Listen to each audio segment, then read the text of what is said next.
Hello, afternoon. It's about 1:30 p.m. in the afternoon.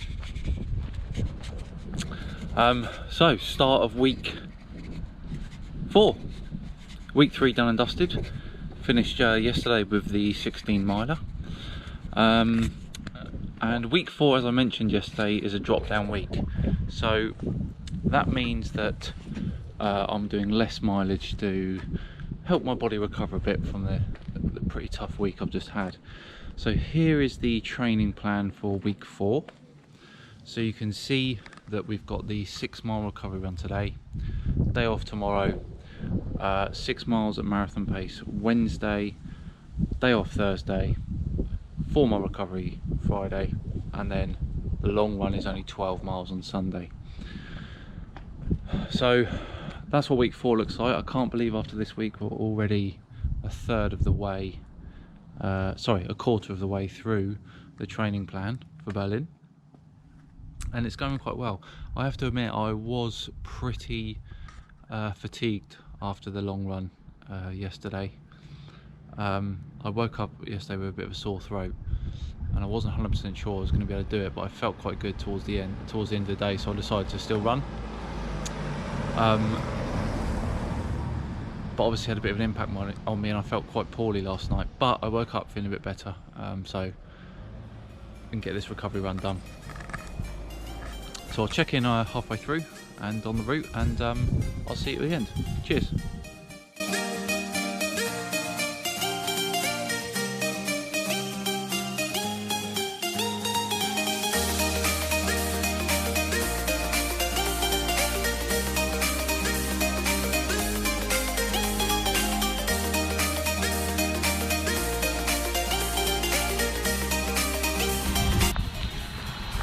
Okay, so just over halfway through. I think if it was anything other than 10.5 minute miles today, I'd be struggling. So it's a good job it's a recovery run, partly because of the heat, partly because of the 16 miles yesterday. But we're going okay, bang on pace as usual. And I'll see you at the end. Cheers.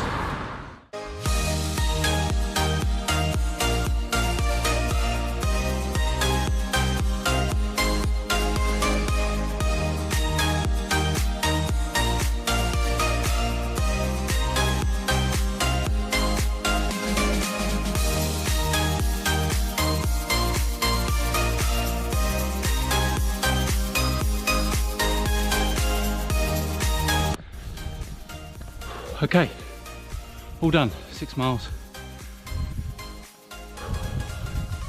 Recovery pace, 10.5 minute miles. Again, towards the end they're pretty tough. But again, that's probably because of the heat and the 16 miles yesterday. If you're interested in the stats, here they are.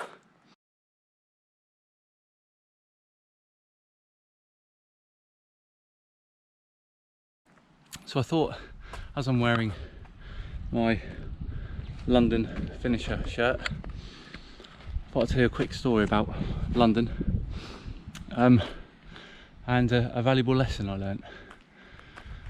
So they always tell you to be prepared for 3 negative things to happen on the morning of a race, and 3 negative things did happen at London. So the first thing was that I woke up about 5:30 in the morning on the day of the race with a really bad headache. Now I don't normally ever get headaches, so I thought brilliant, straight off the bat it's a perfect start, and I couldn't get back to sleep, so that was the first thing. So I was up very early with a headache. It did pass after some medicine, but still. The second thing was just before the race. So you've got these like pens that you have to walk into at a certain time, depending on what your number is and all of that. You're in a different zone. And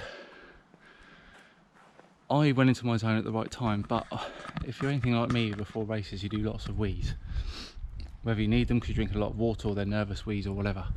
And I went into my zone, and then you're not allowed back out of it again, and I was desperate for a wee. So by the time this race started, about 30 minutes later, I was busting for the toilet. So obviously that wasn't ideal. Now this kind of ties into the third bad thing that happened. So we started the race and I was desperate for the toilet, but within about 0.1 mile there was a few bushes on the right, and me and about 50 other guys pulled over for a quick wee. Now when I'd finished and I was trying to tie my shorts back up, because I need to tie them up because my phone weighs them down, I knotted my shorts and I couldn't tie them up properly. So I was panicking because I couldn't unknot it whilst I was running. I didn't want to mess my pace up. So I thought to myself, stop, sort the knot out, compose yourself and get back on, which I did. So it's a lesson for everyone. Always be prepared for 3 bad things to happen. And then if nothing happens, it's a bonus. Right, okay, so that's week 4 kicked off with a nice recovery run.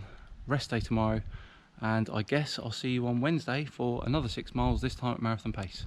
Thanks for watching, see you then.